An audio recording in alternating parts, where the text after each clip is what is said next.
Okay. All right, so that was it for our first series for the night. We'll we'll get the second series up. Our second series is going to be FlashCoin Whales versus Barcode. And for that, I'm going to do another little break, little self-plug.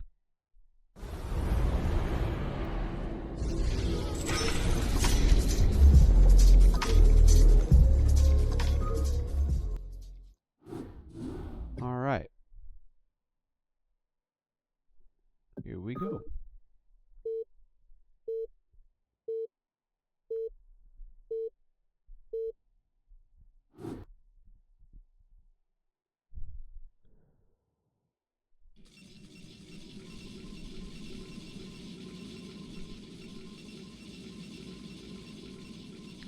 Okay.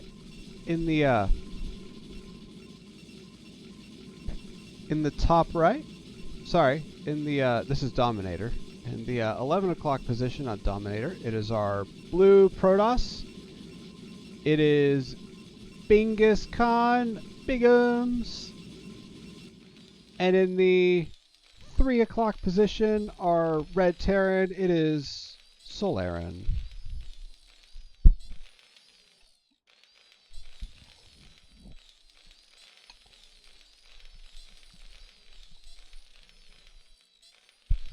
Kicking off our second Tier 3 bracket for the night.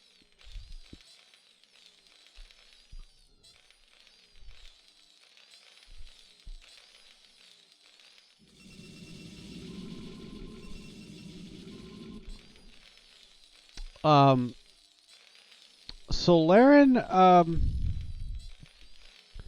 I actually, I've been kind of watching and, well, I've been casting Solaerran for a few seasons, and he has been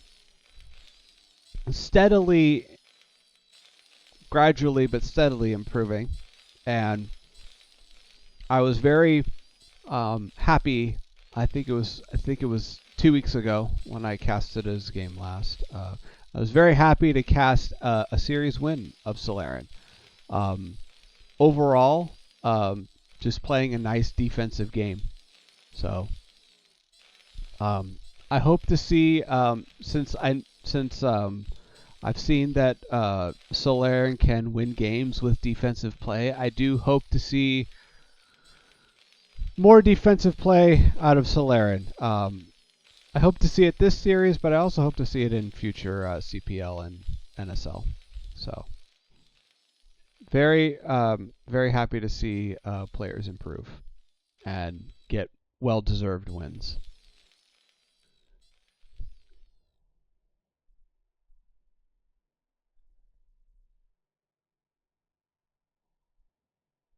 I guess the Blue Protoss, this isn't the scouting location, but he scouted here anyway. I think he was trying to scout here, but he didn't quite go up far enough, which is unfortunate. But such is learning maps.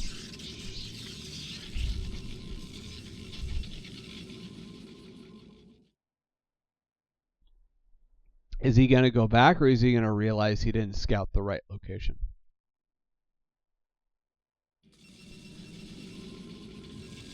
So, going here, kind of seeing what's going on. Biggums is going right into 2-gate.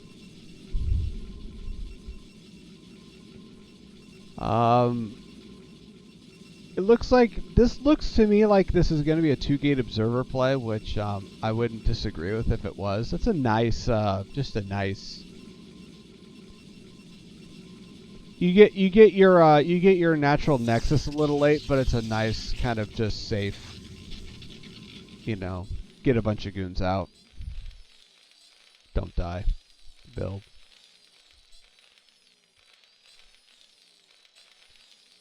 Definitely not the worst one to go.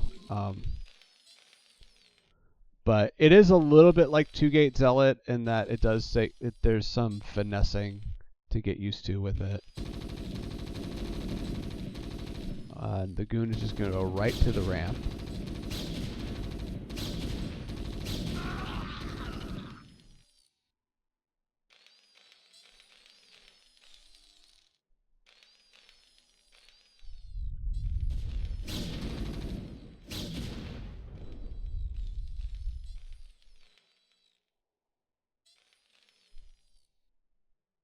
I totally know what this is like, where it's like you're so busy macroing at home and doing your build, and then you lose track of your goon and he gets here, and then it's like, oh, I gotta micro my goon now and keep him alive.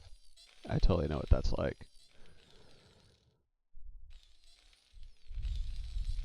Protoss is actually, to actually do all of the mechanics of it right, Protoss is actually not that easy. And even this, if you're not good at multitasking, look how easy it is to just like lose track of your goons because you're macroing. And you know, so kind of got lucky that the SCVs didn't repair anything, but yeah, definitely. So if you're in this situation where you see a bunch of goons, you have a bunker up, and you have your Marines in the bunker.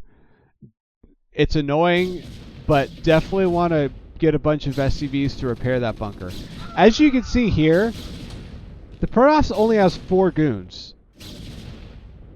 4 goons is like the max you'll see. You'll usually see 2 or 3. The most you'll see if it's not an aggressive opener is like 4. So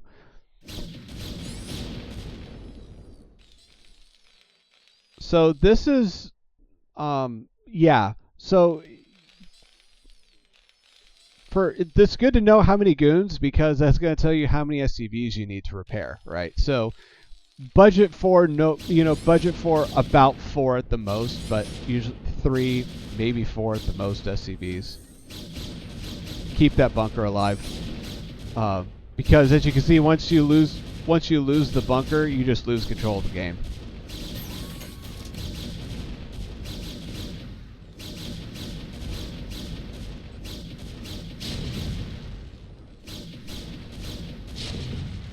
Nice job. I think I would rather have the tank here, but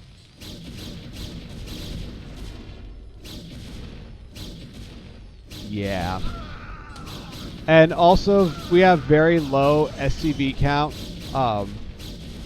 Definitely want to work on keeping like this at a hotkey, keeping this on a hotkey, and just constantly building. With Terran, because I also play a little bit of Terran. With Terran, I know mechanically it's very intensive. It feels like there's a lot more moving parts with the mechanics of Terran, so I can understand how it's frustrating. But Protoss is also just as, in its own way, it's also pretty frustrating, so. Maybe instead of learning a macro build, maybe try and work on like a 2-factory timing push build, I would say. Just don't let the Protoss build this many goons unpunished.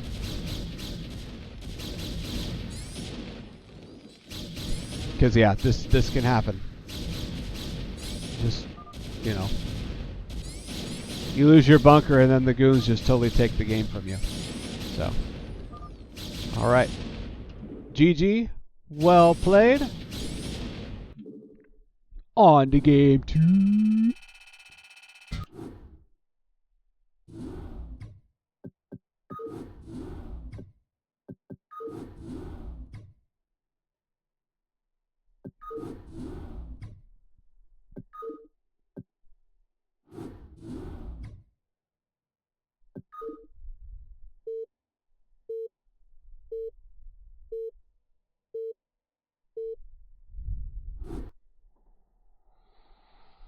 Okay.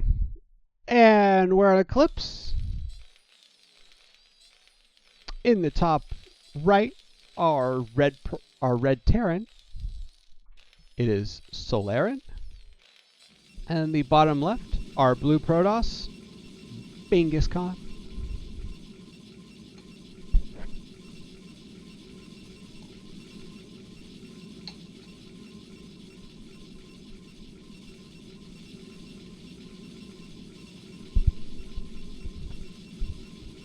Well, there's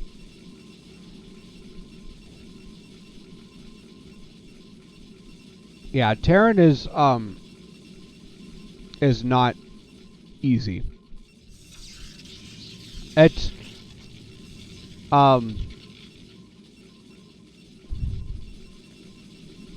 part of the frustration with Terran is how, at least for me anyway, is how long it takes for buildings to build. But also every unit has an ability. So every unit has some sort of spell that you might want to consider using. And so it's, you know, it's just there's a... Also, moving a mech army around is quite the thing. if you've never played the race before, moving a mech army around for the first time, a siege tank vulture army is quite the thing. Oh my gosh. It's like, man, that is like the pinnacle of Starcraft, where you're like mashing your buttons on the keyboard trying to hopefully make something work. That's basically what like moving a mech army is like.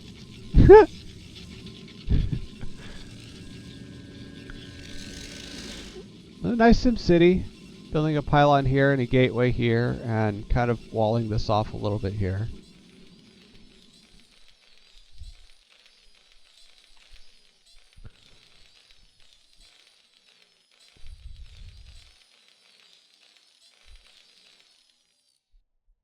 Solaerran scouting at, I think that was like a 13 scout, maybe a 14. It looks like, I would say Biggums is, by the look of it, is probably goon scouting. He knows where he is. He knows what timings he needs to look for when he's goon scouting, hopefully. So, I think, you know, oh, you know, there's a CC here at this time, you know, I should worry, kind of, or there isn't a CC here at this time, I should worry, whatever, you know, he's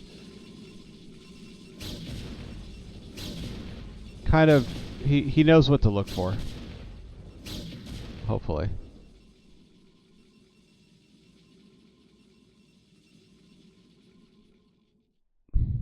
That goon is not following that SCV. That is a wise goon.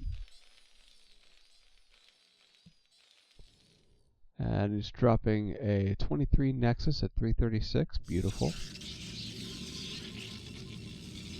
And a pylon. So yeah, this, I would definitely say, like here,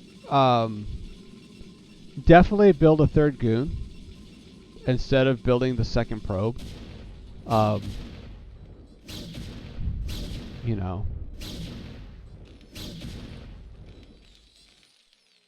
like at this point, like, yeah.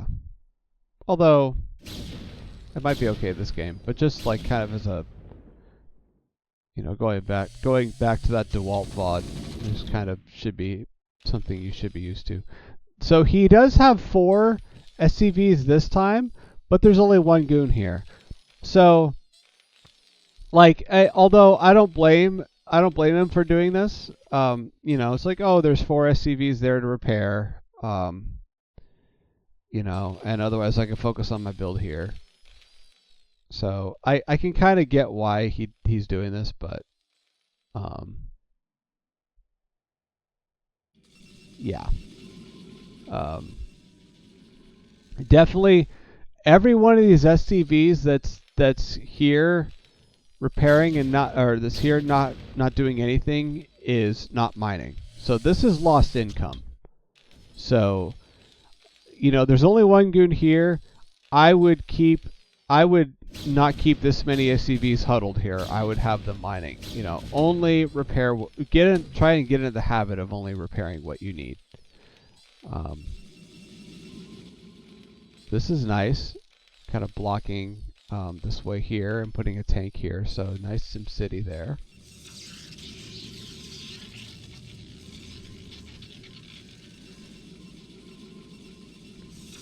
How many goons do we have?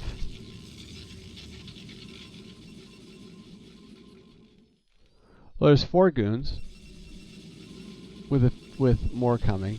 We have 2 kind of here blocking the ramp from vultures. We have 1 over here blocking this ramp from a vulture, and then we have 1 over here keeping an eye on if the Terran is moving out. So definitely. At this point, you could probably afford to spread your goons here a little bit, but this is good allocation. Should be seeing a Nexus dropping down. There we go.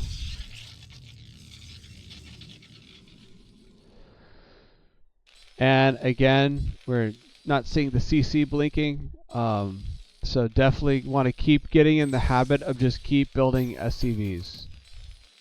And building siege tanks.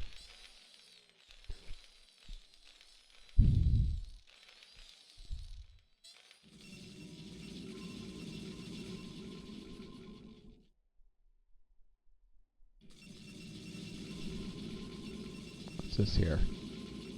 It's 2 more gates. So we're going up to 4 gates. Okay.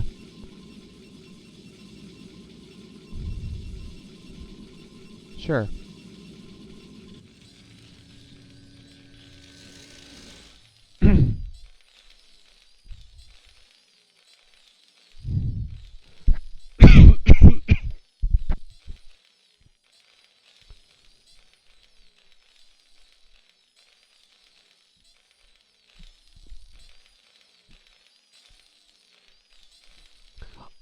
Another thing is to know when to start your supply depots.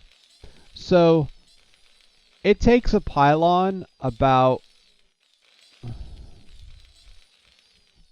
1.5 worker cycles to build. Something around 1.5. It takes a supply depot about 2 worker cycles to build.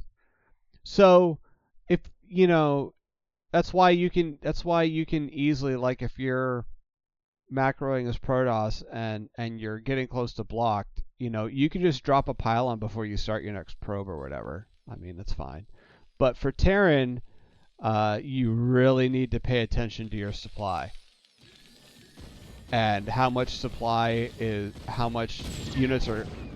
supply units are going to cost, because you're waiting 2 whole worker cycles for that supply depot to finish. So that is something to just learn, unfortunately. It does help to study some unit timings and learn some basic relevant timings when you're starting out, I feel like, but don't go too crazy on the timings.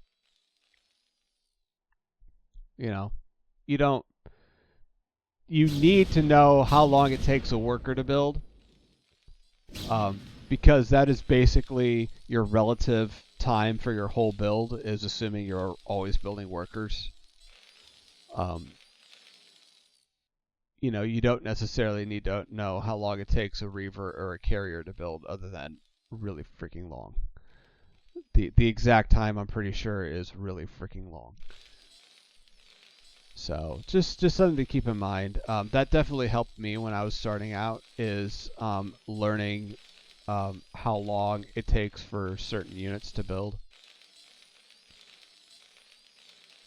And we have on our CPL web app, we have resources for unit build times.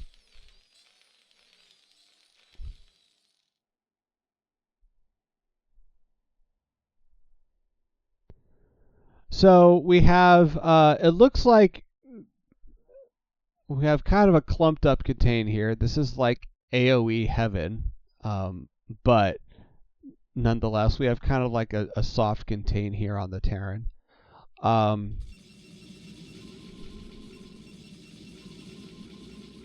We have 3 bases, and we're going up to 8 gateways.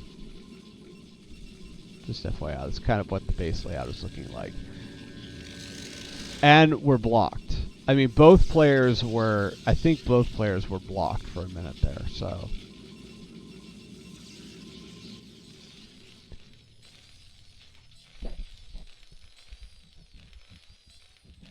But yeah, it's just always good to just... For Terran specifically, err on building your supply depots earlier. Because they take forever.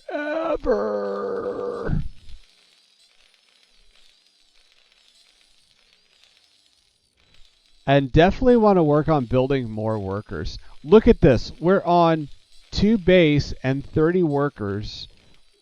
And the Protoss has double the workers that we have. This is...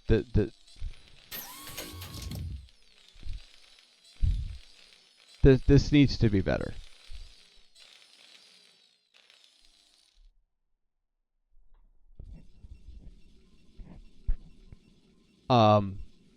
Definitely want to get in the habit of using hotkeys for your command buildings and your production buildings. Definitely want to get in the habit of using hotkeys and just constantly keeping that going with hotkeys. So this is a very it's insane how keyboard intensive this game is, because it wasn't designed to be that way 25 years ago or whatever.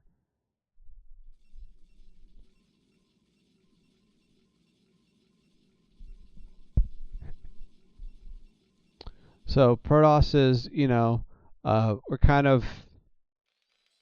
Oh, nice. So kind of got pushed back to this high ground position here. Terran, we have some tanks and some mines kind of out here and vultures out here. So Protoss definitely doesn't feel like they can just like camp outside of our base, anymore. But this zealot, this, kind of goon zealot army is getting... I mean, this army can literally just A-move at this point. All we have to do is just bind all these units to keys, and we can literally just A-move this in. Like, it doesn't even matter. It's not even a fight. 120 supply. Yeah, 120 supply worth of army. That's like that's so many units. 120 supply worth of army versus, 60 supply worth of army. This can literally just like face roll its way through. You don't even need hotkeys. You just need to roll your face on the keyboard and you'll win. It's insane.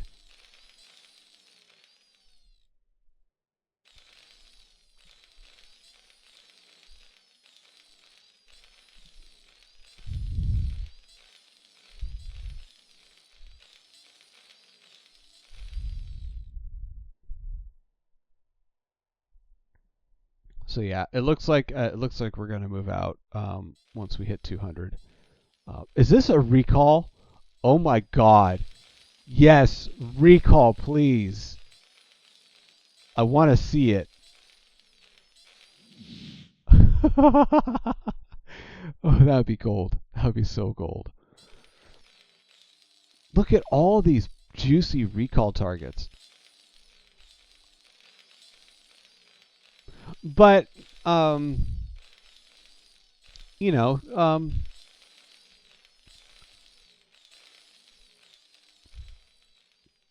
conceptually we have a good fortified position.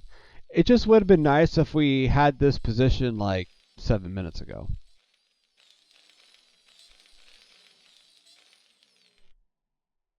You know, and if we're always building from our hotkeys, we can do that. Okay, so we're at a 200 army. What is Protoss waiting on?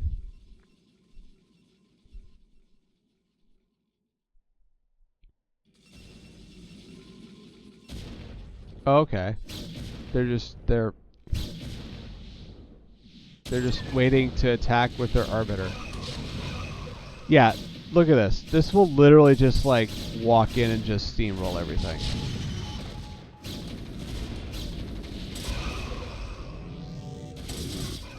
When the supply is this different, it's like, dude, you just need to A move and that's it.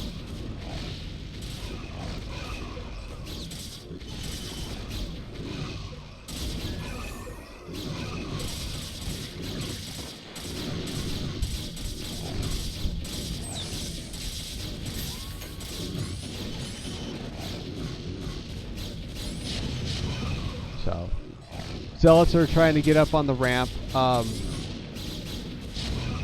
You know, this is the hardest part about engaging on here. Is trying to get your army up this ramp, and once you can do that, it's basically over. You know, all this production, there's nothing building out of here.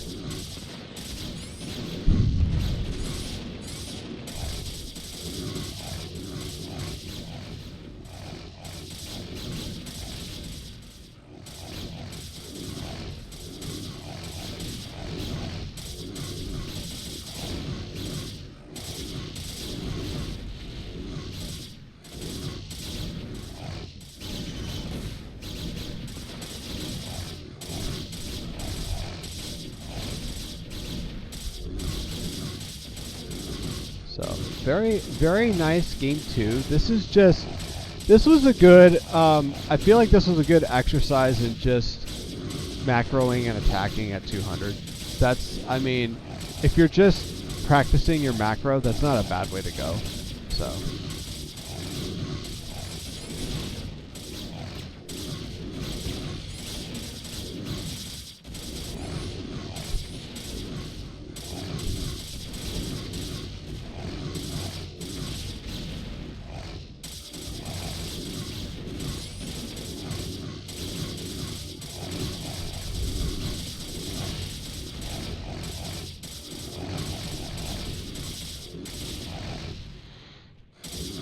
Okay, so the main is completely destroyed.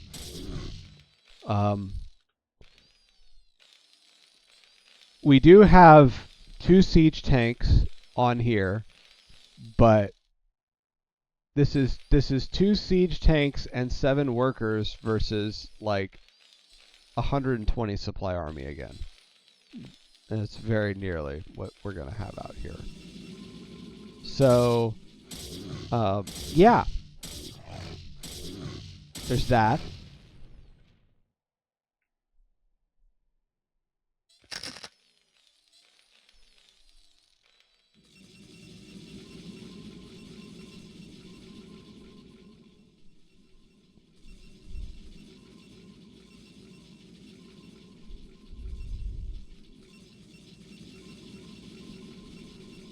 So obviously the you know, at this point in my single player game, I've realized that well, the computer has built bases everywhere, so now I have to look for them. And now an 18-minute game turns into a 23-minute game. I've literally had solo matches that play out like this.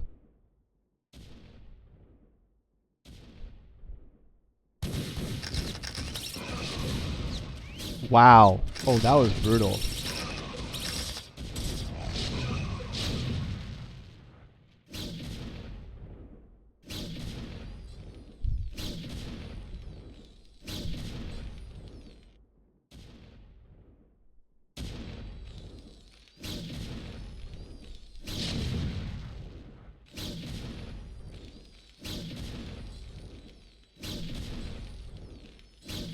That is not a lot of damage.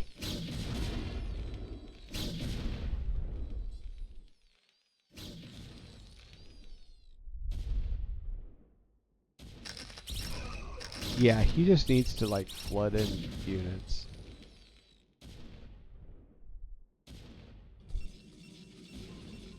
Again, look at all those zealots.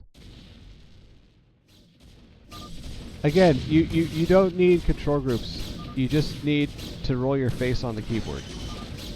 Alright, GG. Okay. So that was good. That was good macro. Just a good macro game.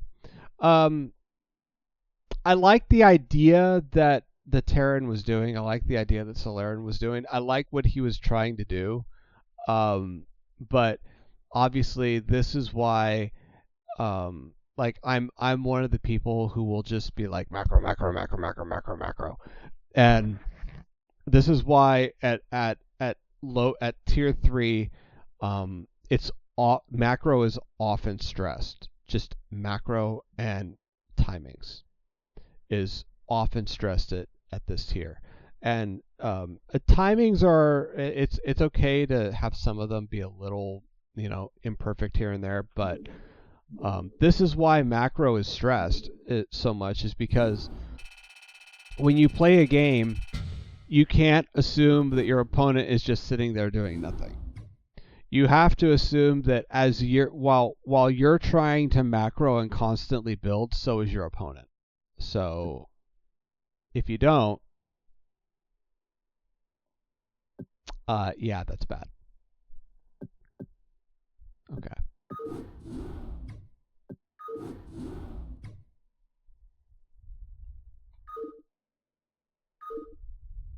All right, so we're going to go into the second series. FathersBelt versus Kayin. This is a TBZ. Very excited to play my first, cast my first non-Protoss game of the night. And here we go. All right, Dominator game 1.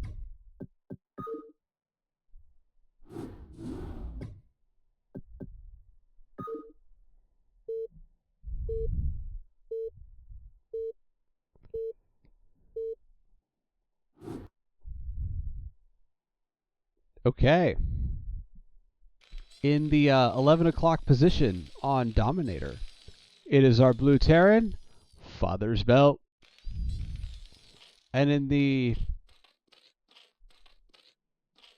almost 7 o'clock position, I call it the 6:30 position, even though it's not really an hour hand position. It is the red Zerg Kayin 37.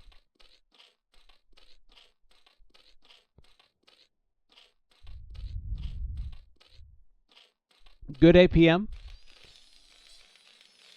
This is all very, we've seen this before in other series. This is all very good APM for just, hitting your timings and stuff. So,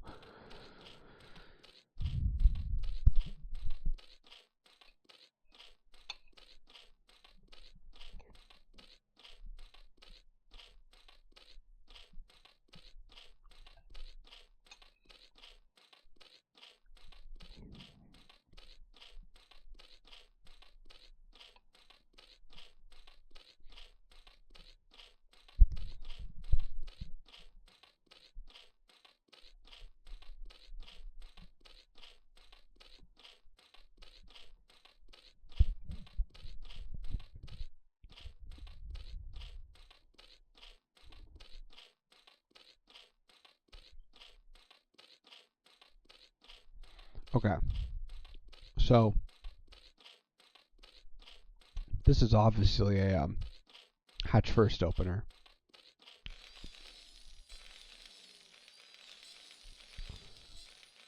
And this is obviously a barracks first opener.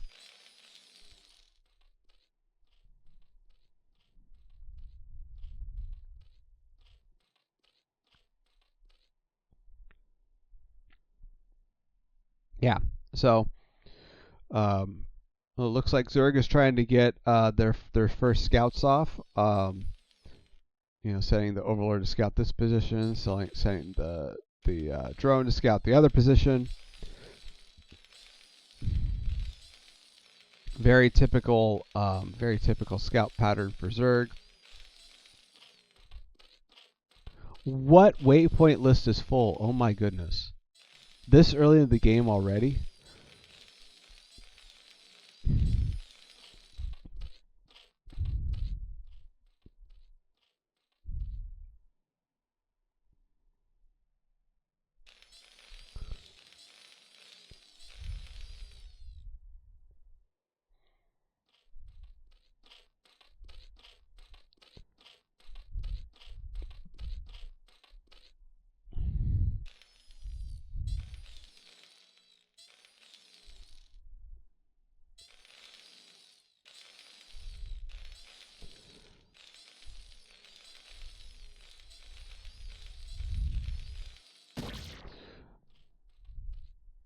Nothing particularly crazy here. It looks like the Zerg is probably going to go for a Muta play, I would guess, but I would hope they're mining more here if they're going to go for Mutas and building a gas.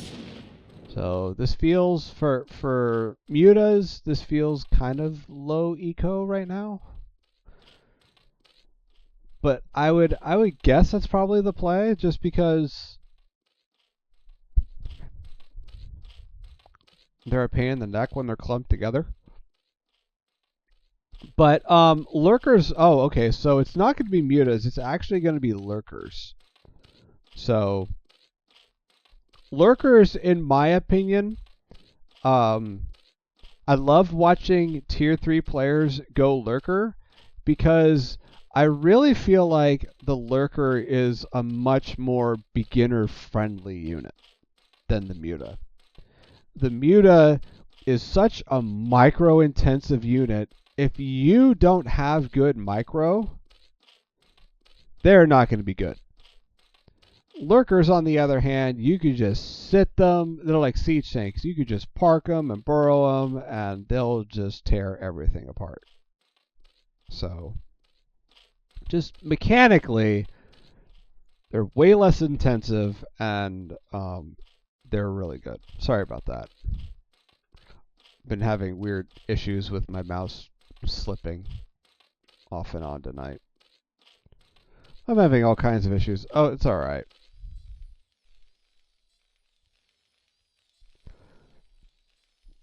So we do have the links here, kind of trying to see what the Terran is doing. Terran, meanwhile, is just collecting Marines. Yeah. Now, I don't see a... is there an academy?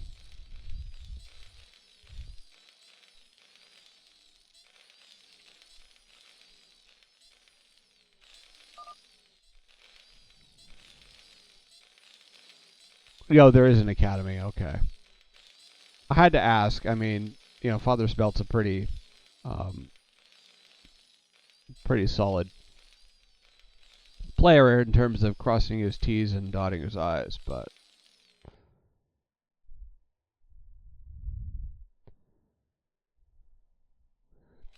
So this is really good. I don't see... okay, so there's Comsats now. He needs to hit, like... Oh, man. I don't know. I don't know. I think this might just hit not in time. But we'll see. That's a lot. It's a lot of bio. It's a lot of lurkers. He has one scan. Oh my gosh. That's a lot of lurkers. That's like you see me coming and you still can't stop me. So I really love this play, going to hatch lurker into expand.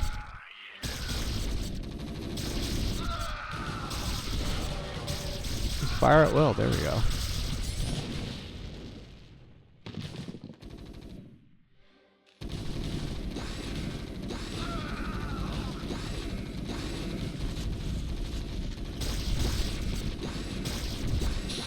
And then we're just moving lings in. That's good.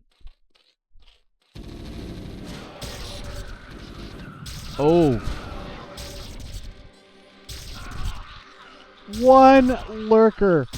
Oh my gosh. Whoa, sorry.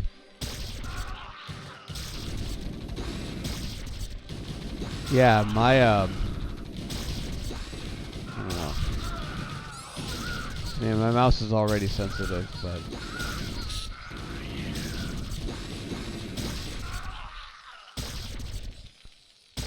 that's wild.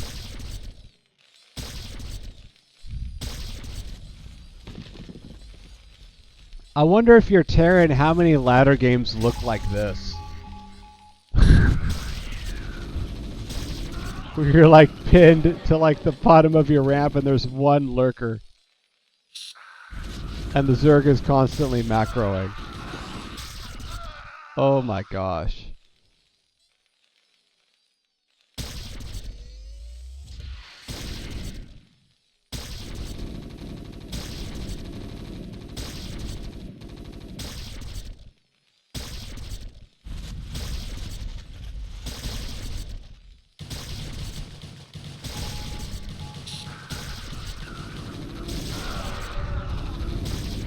Oh my gosh, those links, oh my gosh. That's so many Zerglings. So he's still macroing. I mean, look at this. So he stopped at 30. Well, 30 SCVs on one base is okay. But this is like what your base should look like. Just constantly blinking and constantly blinking. And you shouldn't stop. You shouldn't stop building workers until you're at least in the 60s. Like, particularly in this phase of the game, if you're a Terran, you should keep building workers and keep building workers. And then eventually your excess should spill over to your expansions. So you should just keep building, man. Just keep going. Nice fortification here. He finally held it.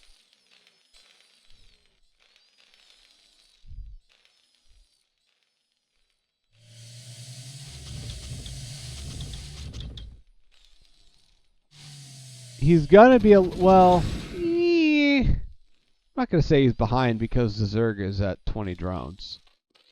Like, I know the Zerg is supposed to have less drones, but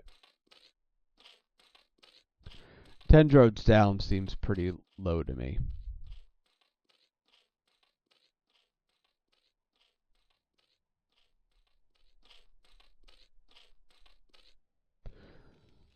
So things are gonna be quiet for now. What are both players' paths out of this? So Terran is upgrading armor and stuff. I would expect to see a factory soon, either a factory or a third command center out of Terran, but ideally a factory.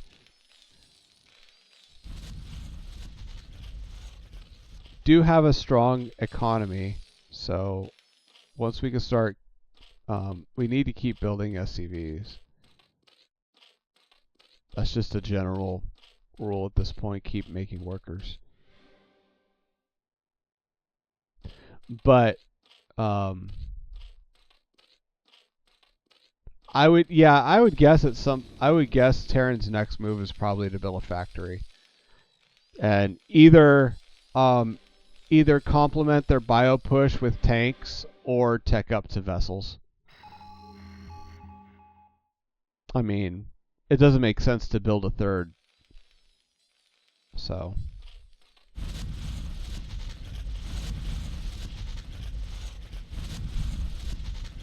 my personal preference as a Terran would be to actually make tanks and do a tank bio push here and use my siege splash damage. That would be my personal preference, but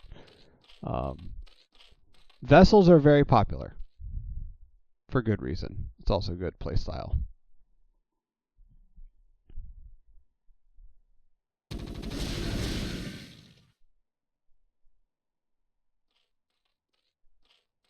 So we have a counterattack coming here at the third. And this will be good. He'll be able to erase this hatchery. But we have another just kind of wave of lings coming. I don't think they're going to get through this. Oh, maybe they will. The bunkers are unloaded. Maybe they won't. Okay. So he does erase the hatchery. And Zerg does absolutely nothing with that run by. Still has a good defense here, but all he needs is a scan and some stim, and he'll break this. He certainly has enough bio. That's all he needs.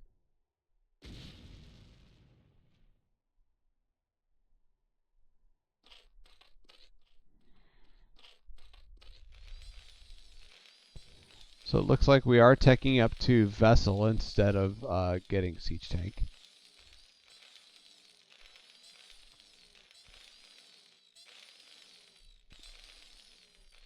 Zerg, meanwhile, investing in upgrades and building way more lurkers.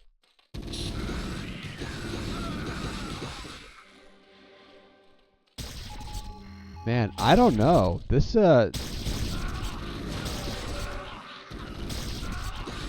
all he needs is a scan. A good scan. Oh, yeah, pull it. Nice.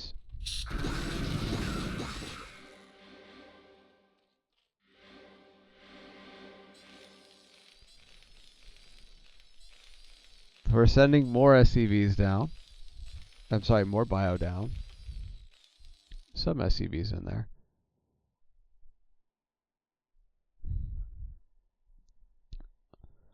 I like how he has some Marines scattered throughout the map and is just kind of just getting some vision of what could be going on as far as Zerg bases goes.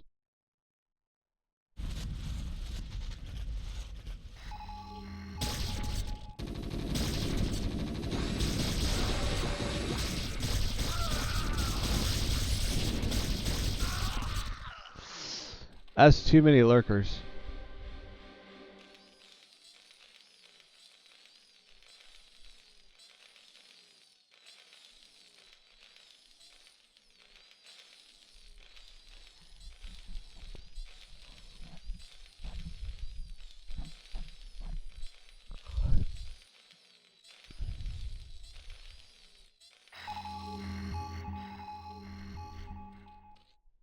I wonder if fire bats would be okay. Because they're slightly tankier than Marines, although let's see. No, I think fire bats have like 80 damage. Sorry, 80 health, so they would still kill them pretty quickly.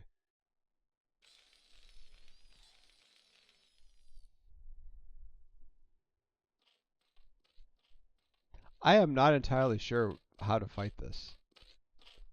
Like, if I was a Terran and I saw this, I would not entirely know how to.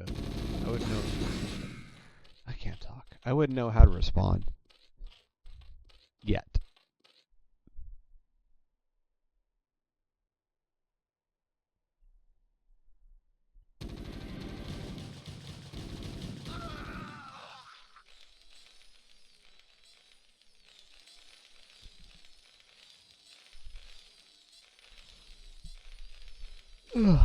So Terran is now going up to 2 starports. Still hasn't started vessel production quite yet. Although, has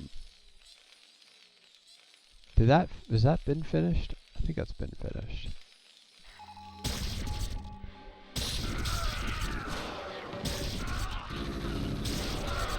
Okay, so,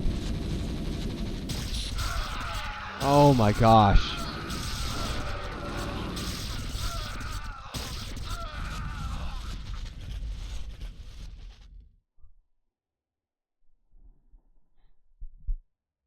How much stuff you have to watch in this is insane.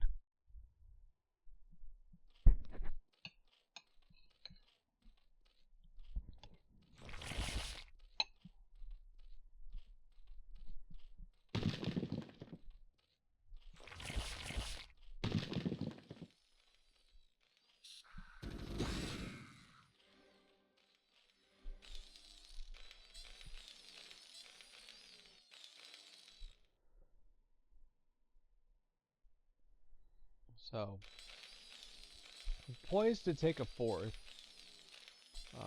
Oh, nice job building some bunkers here.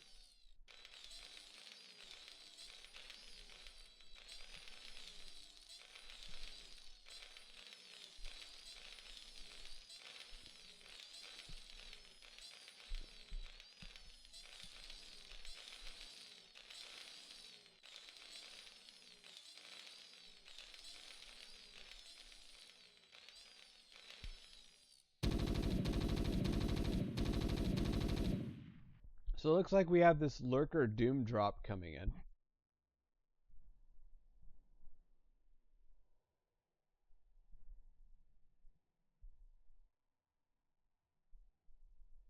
We'll see what happens. I mean, this is, yeah, scary. Da da da da da da da da da.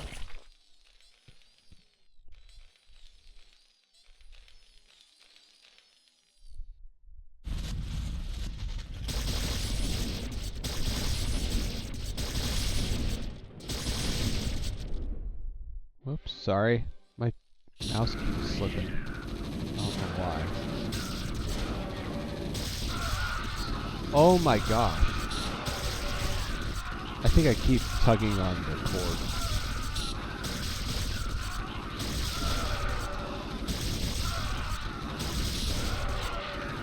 That is,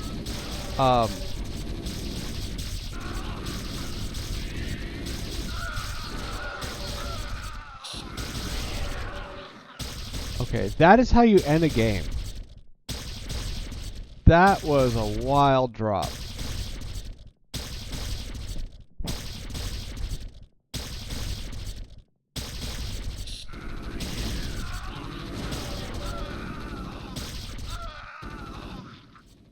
Oh, yes. 80 million lings and hydras and lurkers. Let's just send them all. For the horde. Ah.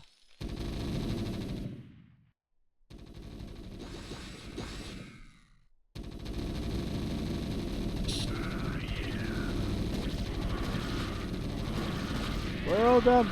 Burrow them. There you go.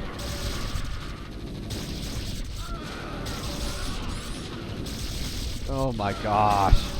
So many lurkers.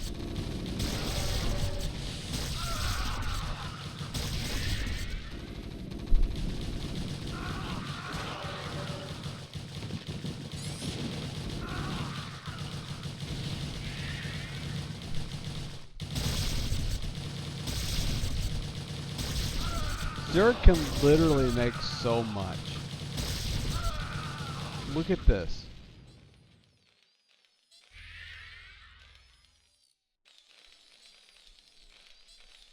We're down to 24 workers on effectively one mining base. Wow. GG. What a game. That was brutal. Yeah. That's a good example of why I like to see lurkers in Tier 3 ZVT. That was good. Yeah. Okay, on to game 2. We are going back to Eclipse for the... I've lost track of how many times tonight.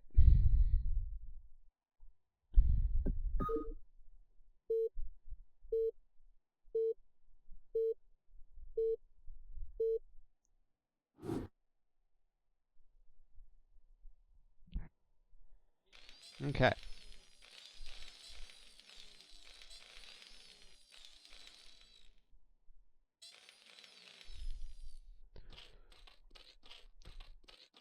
In the top right, on Eclipse, our blue Terran, it is FathersBelt. And in the bottom left, our red Zerg, it is Kayin 37.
So once again, the Terran is going barracks before CC. We'll see if it decides to throw a factory in there or not, but I'm expecting it'll just be a CC.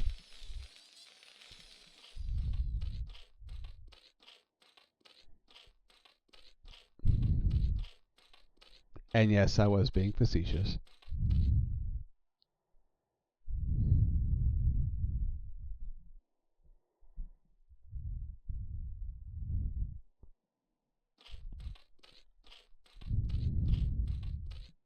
There's another unit. Waypoint list is full.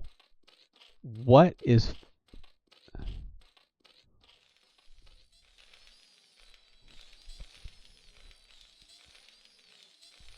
What is triggering that? That's crazy. I don't see anything that could be triggering that. Doesn't mean there isn't anything. It just means that I don't see it. Okay. So...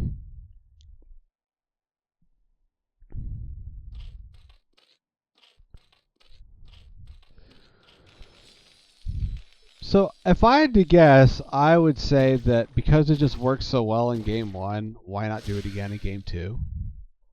I would guess we're probably going to see a lurker play. But if that be the case, I hope I'm wrong. I hope Zerg does something other than lurkers, because the risk you run in a series when you do the same thing over and over again, especially against a player that can learn and adapt, is you risk that your opponent will know how to beat what you're doing. That is always the risk of running two things in a row. Two of the same things in a row in a series is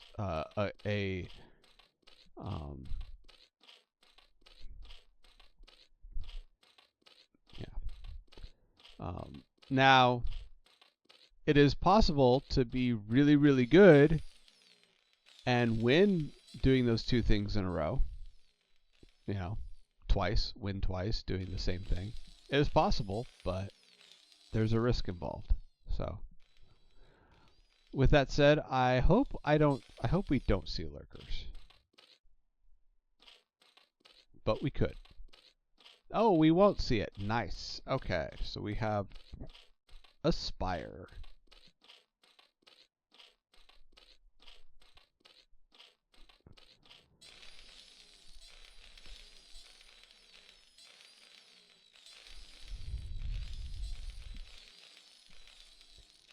And we have some links coming across the map, and gotta park themselves right about here.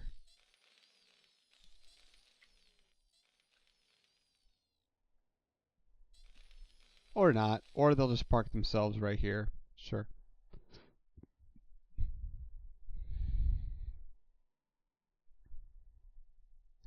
And Terran, we're going up to, it looks like, is that 3?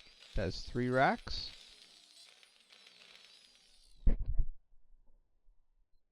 And getting comsats.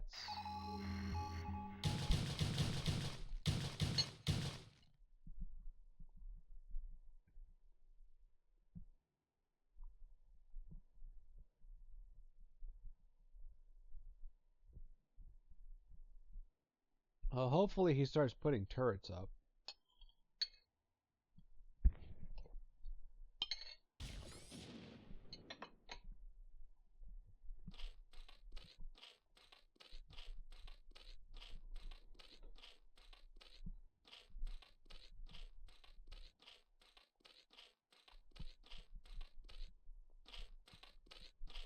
There we go.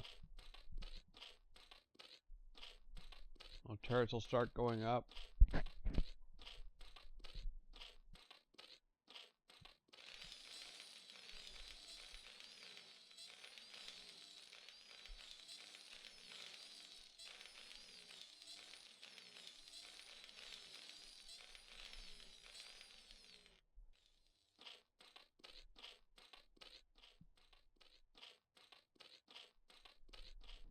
And the mutas are en route.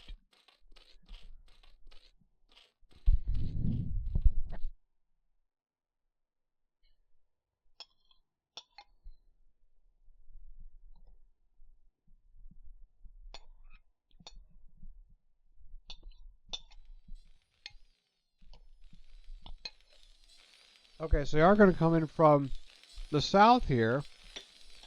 Try and get a good exploitative angle on this EC, but as you can see, these turrets are not having it. Very, very good turret placement. And we do have a counterattack coming across the map.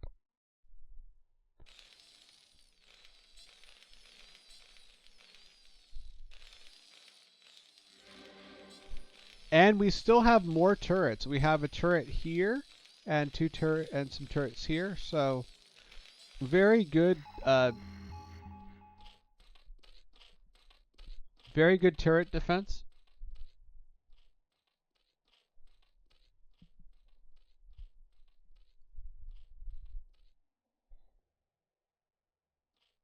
Oh, he can't bust that. He can't break this. That's why he's pulling back. So now he's trying to see if he can deny some expansions. Zerg is very walled in here. Like that. Look at that, 5 sunkens.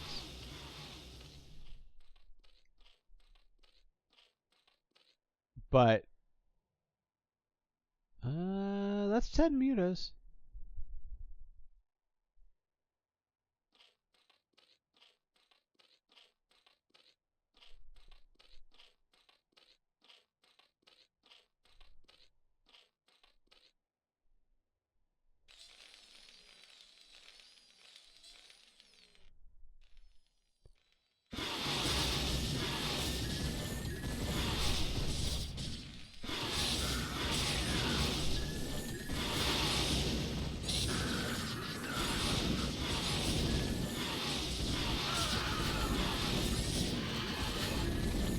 Getting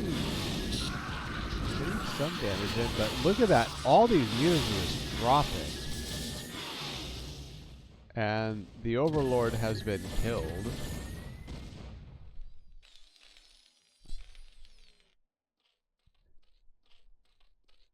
Does he have enough to bust it now? I mean, that's a lot. That's 5. And if he does break this, he basically wins.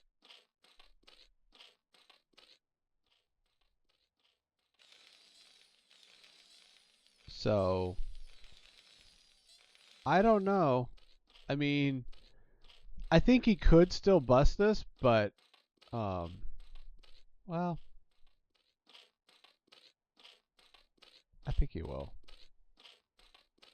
Just a matter of when he wants to pull the trigger.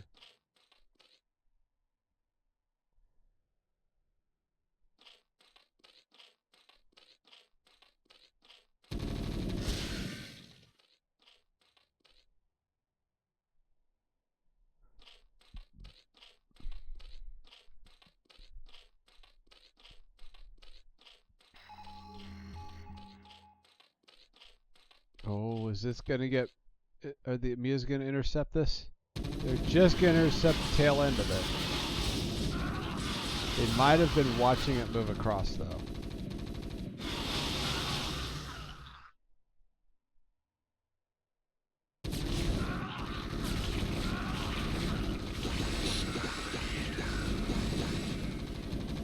Nice.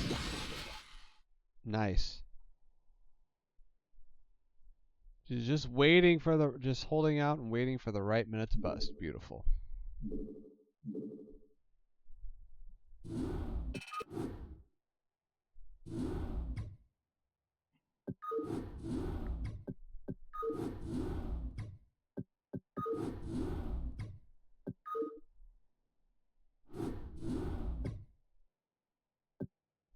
Okay.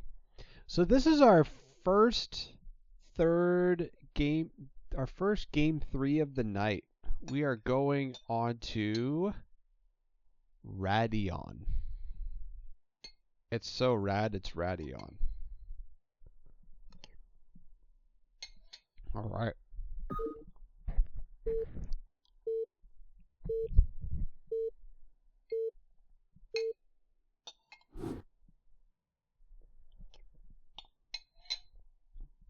Oh, lovely. Everybody's favorite spawn position. It is cross spawn. In the bottom left, our blue Terran. It is FathersBelt.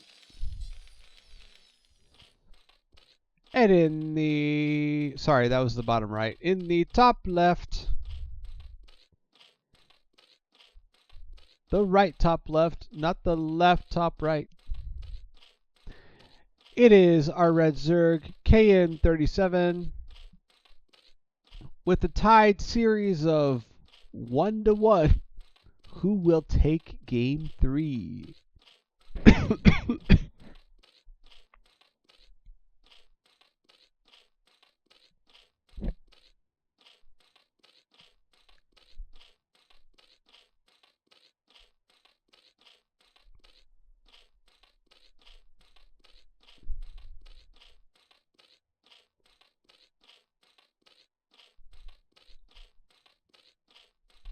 So by the look of it, we have another hatch first versus barracks first.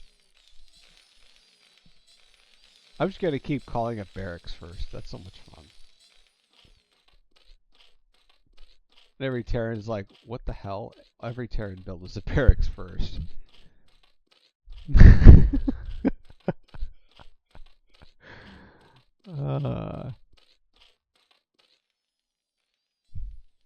It's the little things. It's the little moments of entertainment. That's yeah.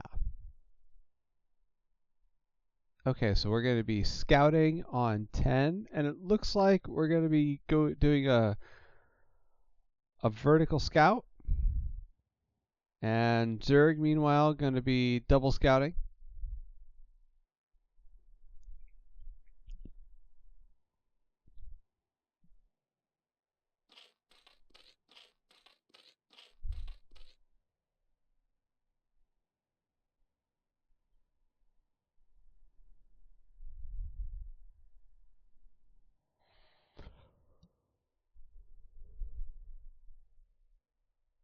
Okay.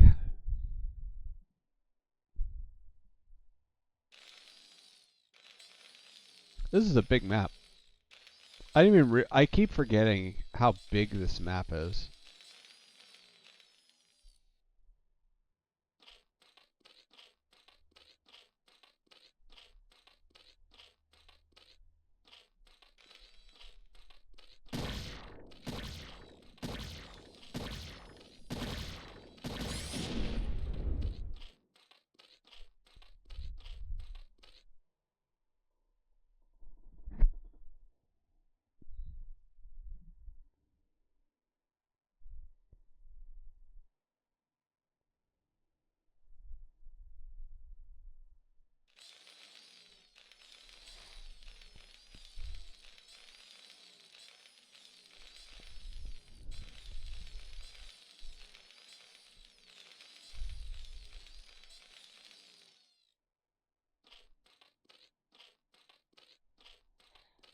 A nice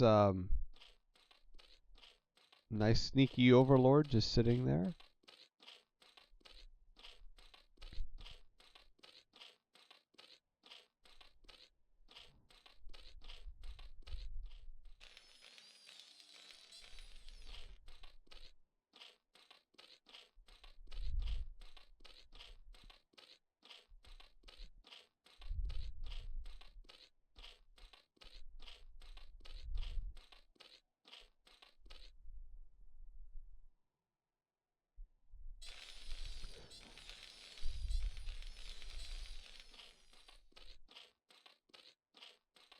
To spire again.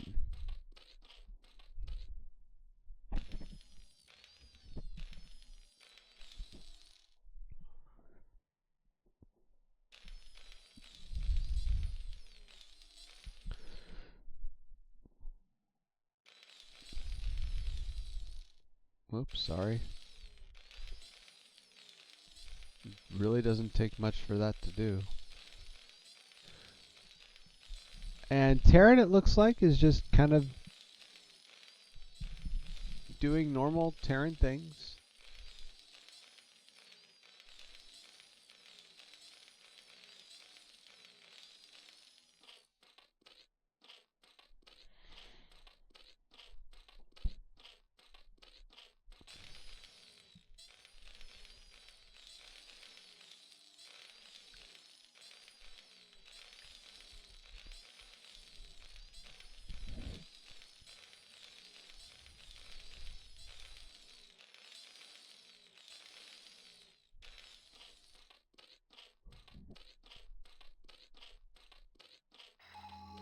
Yep.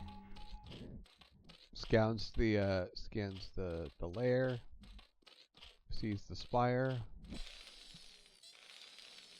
Starts building turrets.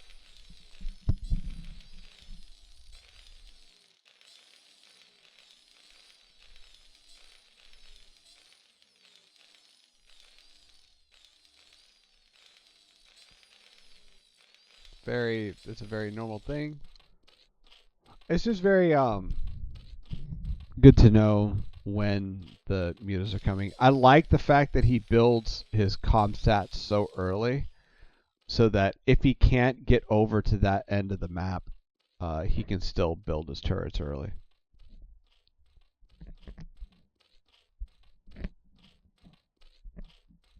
Because you have to find a way to know. You have to know if they're coming or not.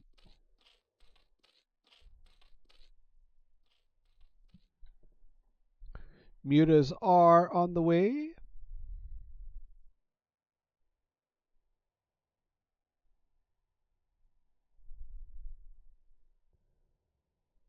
So they are going to try and hit the main base from the north end. It looks like there will be one turret done. This might work out a little better. There's a lot less clusters of turrets.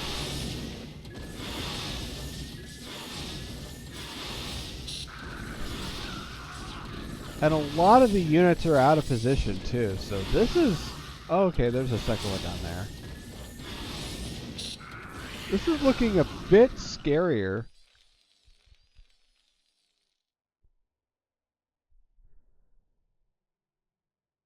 But, yeah. He does decide to bug out for a minute.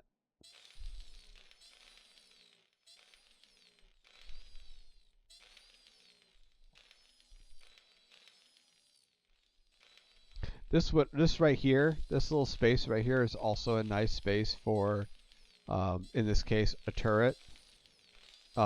It would link up with these. It would triangulate with these two nicely. It also would, I think, either here or here, I think helps your gas mining efficiency. At least for Protoss, it does. Like if you build a pylon here or here, it helps your. I don't know if it does for Terran 2. I would guess it does. But I would put a third turret here if it were me.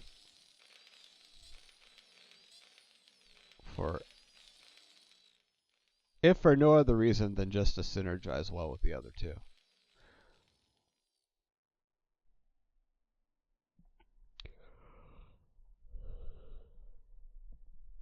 Terran is feeling bold and marching across the map with Bio, knowing that there are mutas about.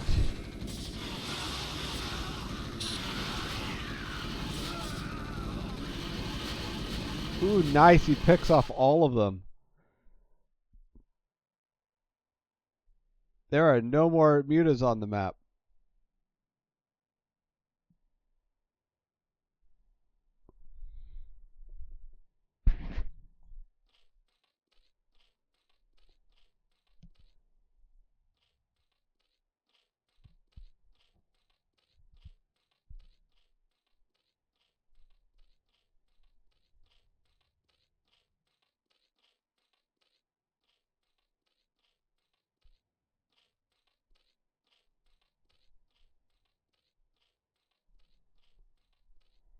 All right, so we're going to try and move in Still have a lot of Sunkens. This is not going to get much done.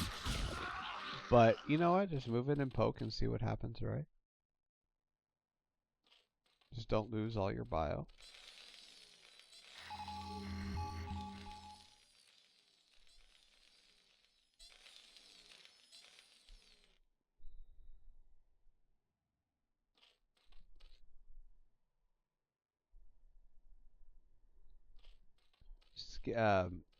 I'm guessing scanning the map for bases, and also we're checking up here to see if there's any bases.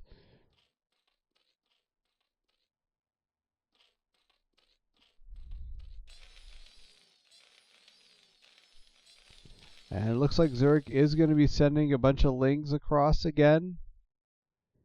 Because why not?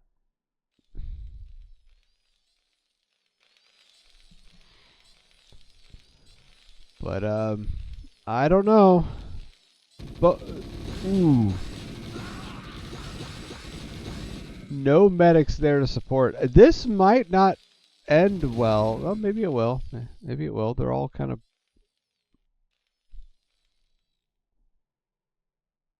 not being aggressive. Okay. It's weird. It's so weird to feel out these game states because it looks like there's not enough bio on the map, but there is. And it looks like there's so many lings on the map that it's terrifying, but they're not. It was really hard to like figure out the game state.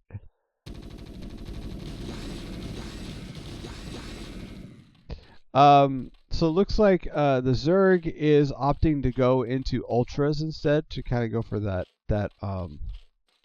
Loco Zerg.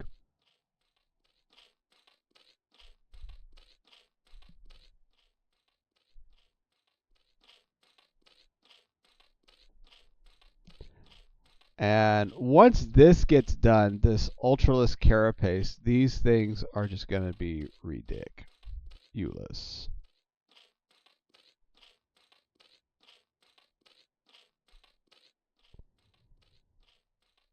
Oh, nice. He canceled that hatchery. Beautiful. But there is another hat. Oh, I was going to say, I thought that was a hatchery. That'd been really funny if that was a hatchery. I forgot those are Zerglings.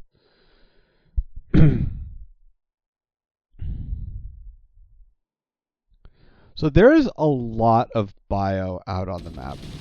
And oh my gosh, he just caught him just after he moved out. That's crazy. That's like crazy Zerg crazy.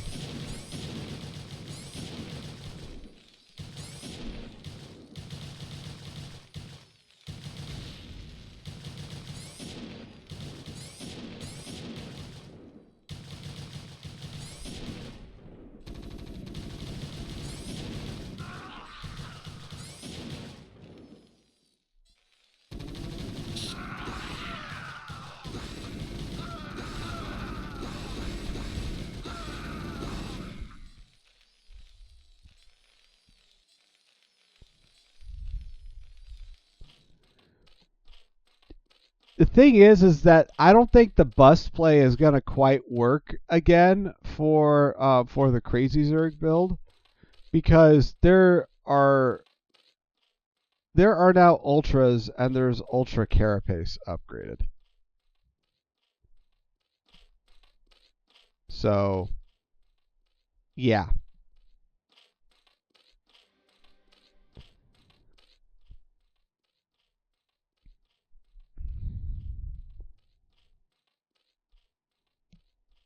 And these things are just going to be more and more and more upgraded.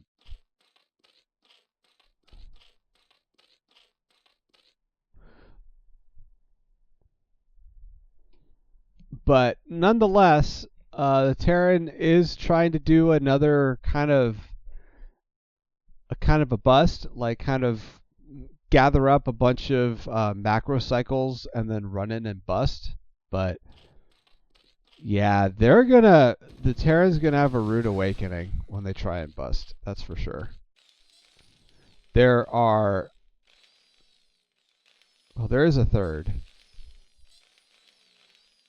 There's just now vessels coming out at almost 15 minutes into the game.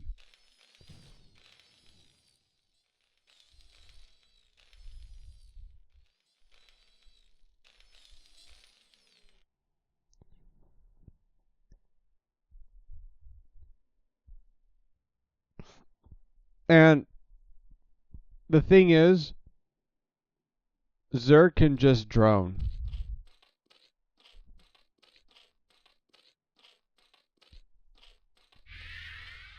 Zerg can literally just drone to 30 at this point. And they come out. They have been revealed. This is like that scene in Resident Evil where like that super strong genetic experiment gone wrong finally gets revealed at like the end of the game. And yeah, okay.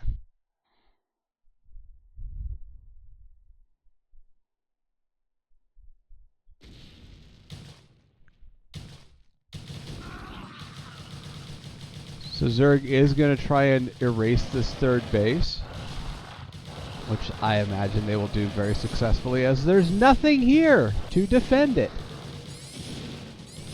There was a bunker with one dude in it, and as you can see, it's not there anymore. And now going to come right in and A move across. These things are insane. Look at how hard it is to kill just one.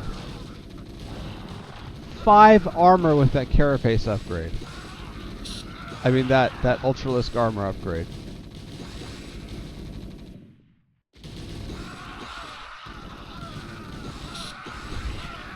That is wild. That upgrade is so wild to me.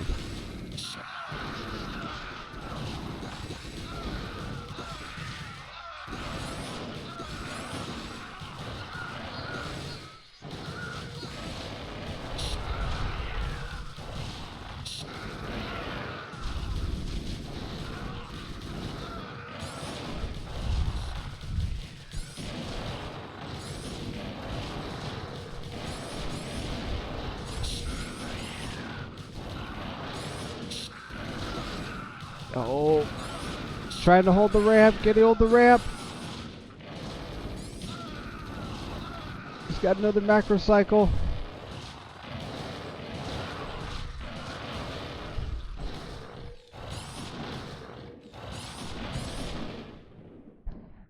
That's a lot. And there's more coming.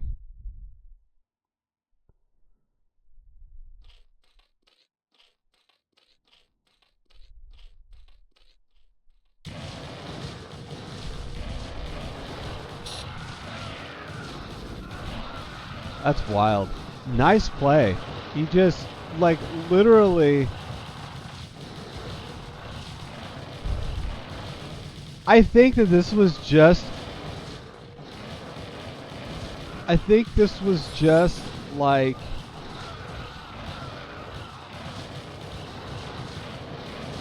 Like he thought he could bust and win if he just masked bio.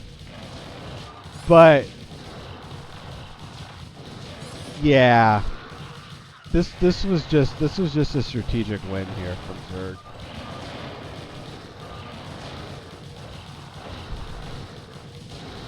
GG.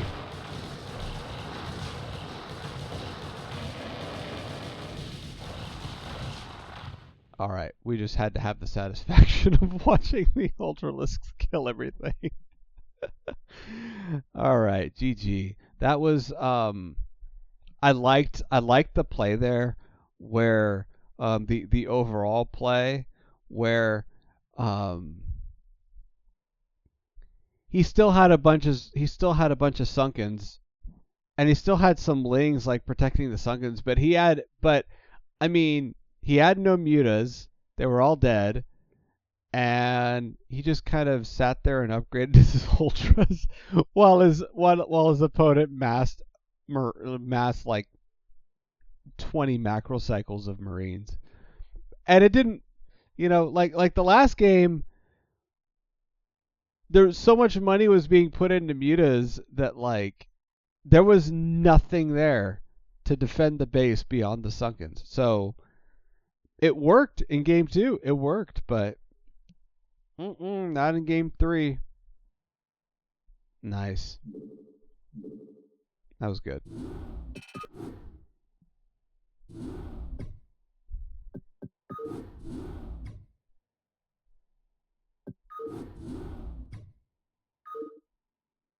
Okay, our final series of the night.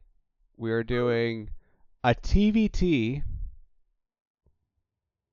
Firehex versus Pecan, and we're going back to Dominator.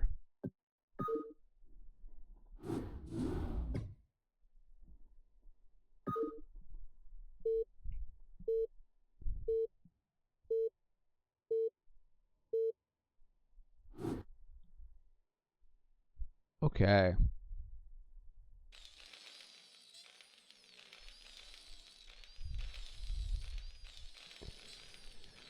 All right, in the 11 o'clock position on Dominator, our blue Terran, it is Pecan. And in the 3 o'clock position, our red Terran, it is Firehex.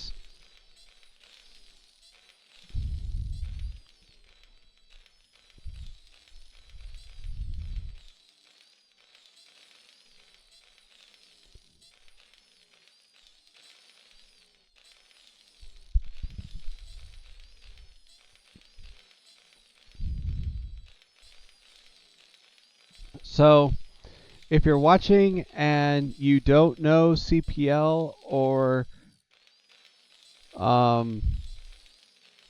yeah, like maybe you're watching this on my YouTube and you don't know what CPL is, or you're watching this on CPL's YouTube and you still don't quite know what CPL is. CPL is it is a league for well, sorry about that. Yeah, it's my cord. I've been having issues with my cord all night. Okay. So CPL is a league that is designed around learning Starcraft. And it is for people of all skill levels. It is for people who just started playing and have 40 APM on a good day to people who are like high up there in skill, like A rank, S rank. Um, I think some of our tier zeros are like high A rank, almost S rank, and some of them are like S rank. So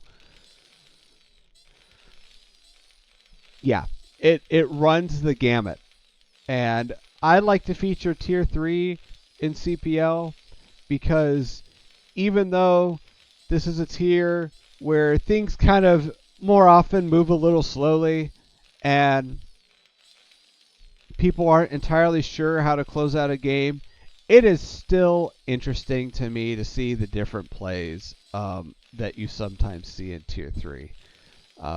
Like just this past series, that 2-hatch lurker game, that it was nice to mix in a 2-hatch lurker into a ZVT. So I don't see that very often, and I want to see it more often. And so I'm glad. So yeah, there's you can see all kinds of interesting plays, and that PvP we saw where it was pretty much just a macro PvP, but like we had like 2-gate zealot and then goons, and then we have like 5 DTs at the end of the game. You just see some cool stuff, man. You see some cool stuff in tier 3. So I like casting this series. I like casting these games.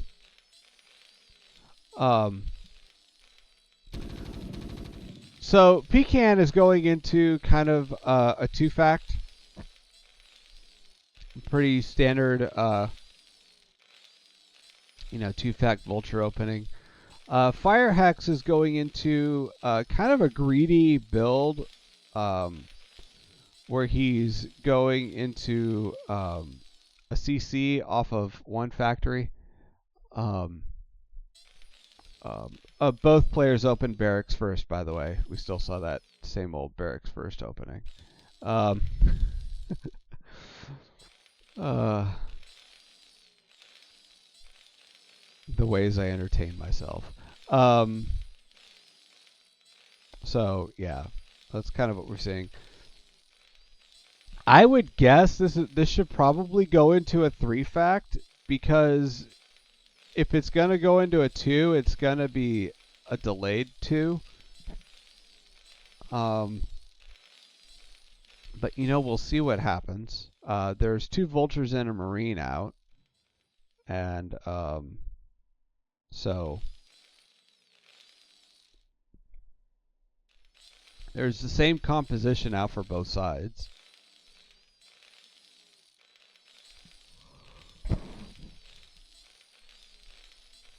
So who knows? Who knows?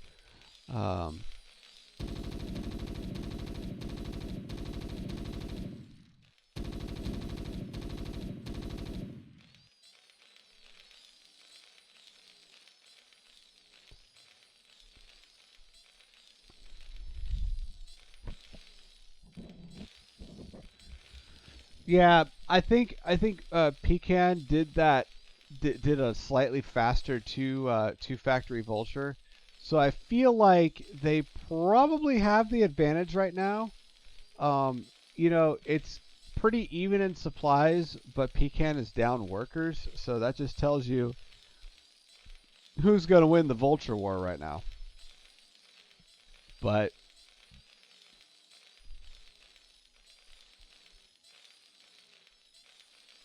I'm not sure what's going to happen, because all it takes is one bad engagement, and an advantage goes sideways. Although this looks like a clear... Ooh! See, look at that. He lost way more vultures than I thought he should. That's wild.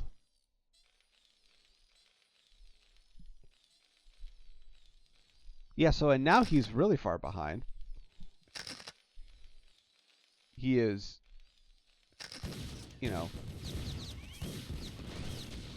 10 workers down.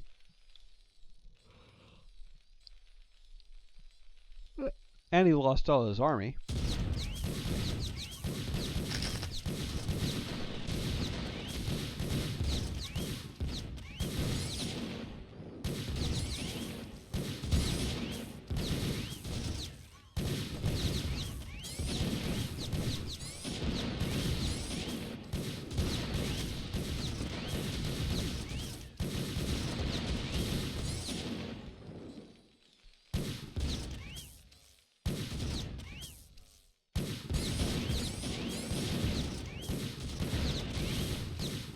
Yeah.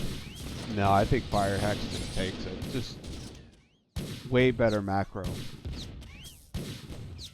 And actually, he just took the better engagement. Like, Pecan lost way more vultures than I thought he would.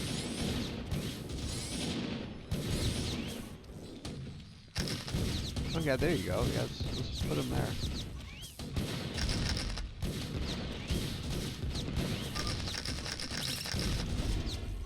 Nice. Look at that. That was wild.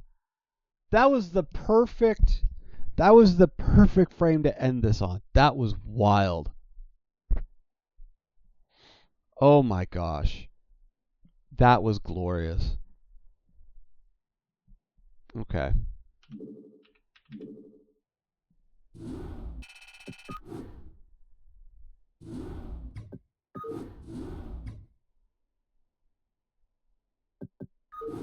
Hopping into game 2 onto Eclipse.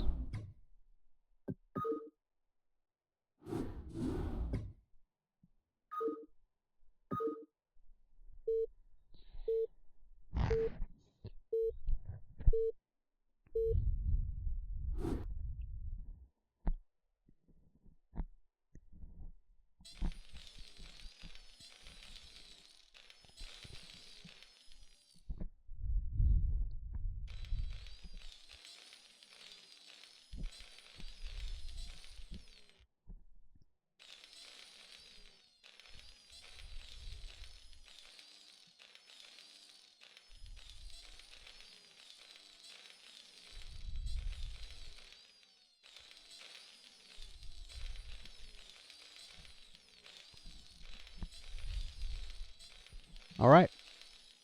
In the top right, on Eclipse, it is Pecan, the blue Terran. And in the bottom left, it is Firehex, the red Terran.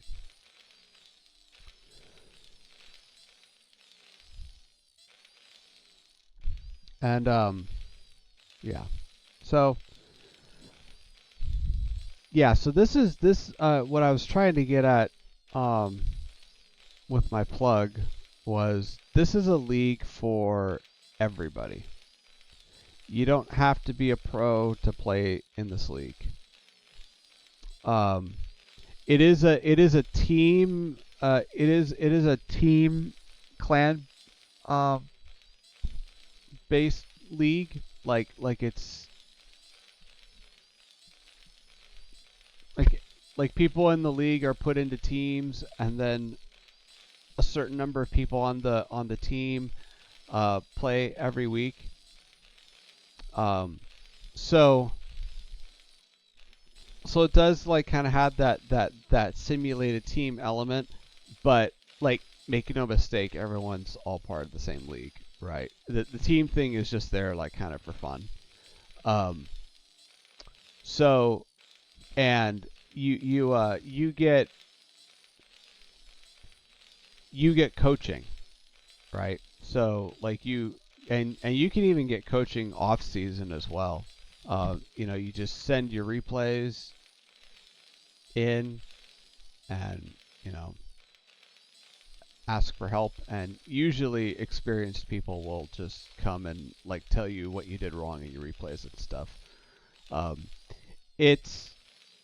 It's a very great community for trying to improve. There's plenty of resources in CPL to improve from, and there's people and you get encouraged to get in good habits. But I think more than the direct coaching, there's just the people you meet through CPL. If I didn't join CPL, I would not have been a nom. I'm not a nom anymore, but I was for a while. I wouldn't have been a nom. I wouldn't have met all the people in nom. I wouldn't have met all the people in. I wouldn't have been in CSL and met the folks in CSL. So it's not just the coaching. There's a huge networking opportunity where you just meet all kinds of people, and I mean, growth can come from anywhere. So if you don't know what CPL is, or you're not part of it, I would highly recommend joining it. If for no other reason than you have no idea where the road is going to take you in a year or two from now.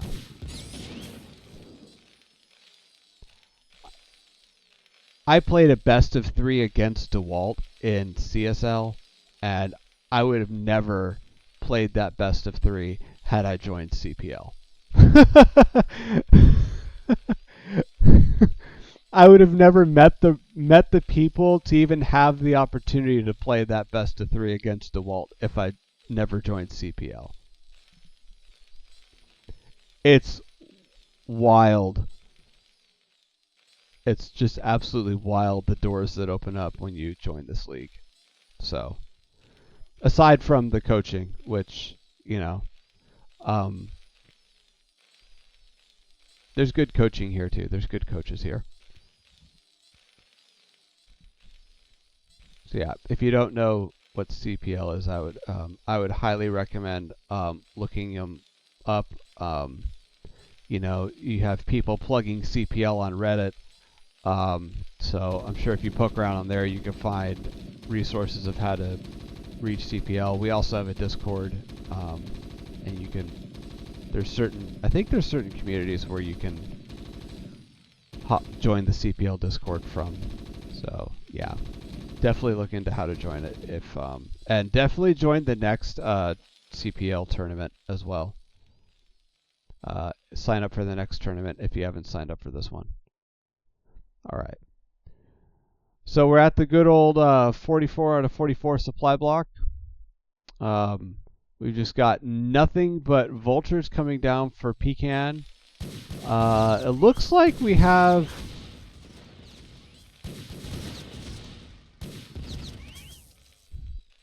Yeah, it looks like we'll be able to defend this. Just pull some SEVs and throw some vultures down. Well, it looks like we're going to have a better macro machine out of Firehex here, should he make it through this engagement. Looks, oh my gosh, look at that. Look at that focus fire. That's wild. Look at that. That's crazy. I was totally I was trying to get there. I was trying to do that. I was just missing it. That's crazy. Those moving focus shots. That was nuts. Killer control out of Firehex.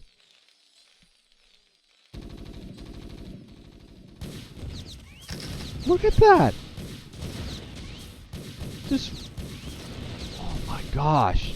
That is wild.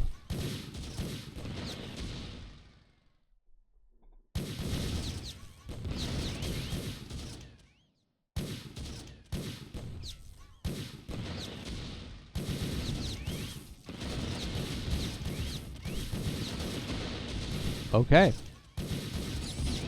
That's wild. Look at that.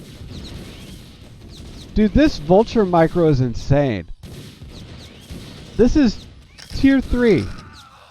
This vulture micro is off the hook. Oh my gosh. This is like the snow of vultures. It's crazy.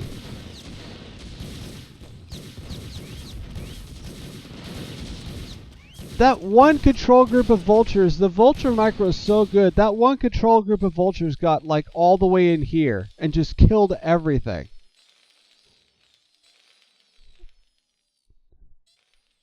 Dude. This is nuts. Look at that. Look at the... Do you know how fast these things are going?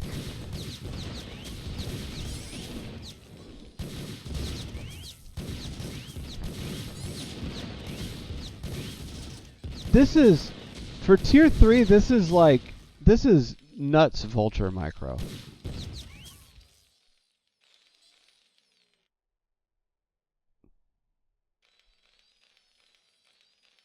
This should be tier 2. This control is like tier 2 control. This is insane. Somebody tier this man up. Oh my gosh.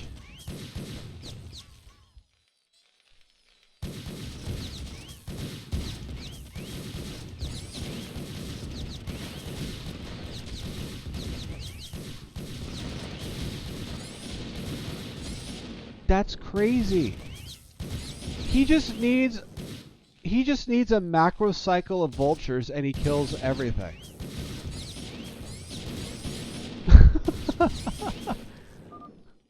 Wow, yeah, GG, well played indeed. Oh my gosh. A brilliant two.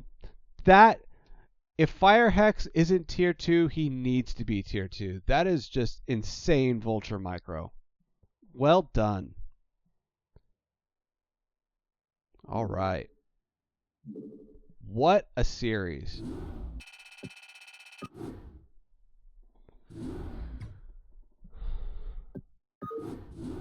All right, guys. Well, thank you for tuning in. We are we are done for the day. We got through all of our games. That was the last of FlashCoin Whales versus Barcode.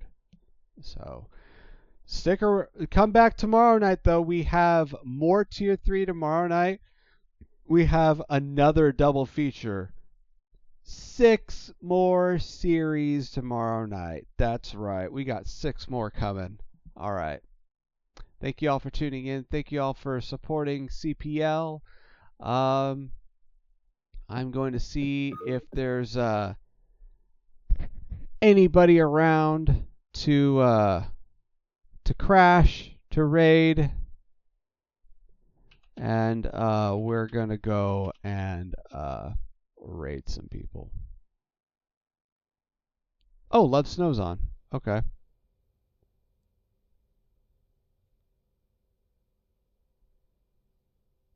Cool. Yeah, we'll raid Love Snow. All right. Like what?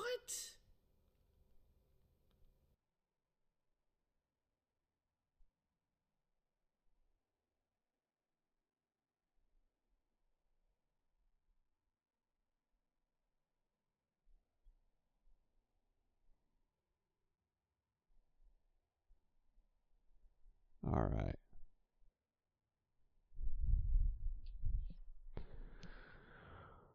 All right, guys. Mini Renek, Ratsar, McTarren, thank you all for showing up. I'm sorry I didn't see y'all in the chat. I had my chat covered up so I couldn't see what y'all were saying. But thank y'all for showing up in the chat today and saying hello and supporting the T3 goodness. All right, we're gonna go ahead and raid Love Snow.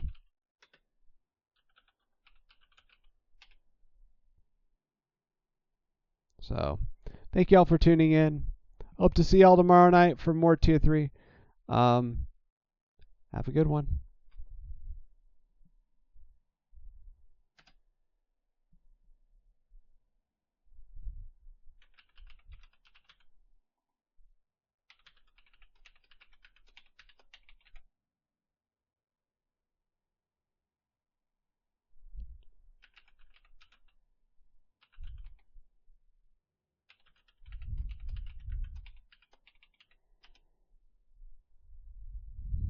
Oh, hold on a second.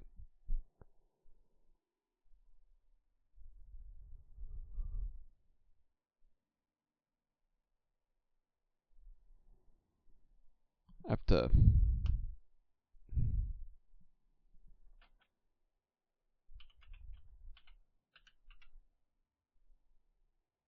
There we go.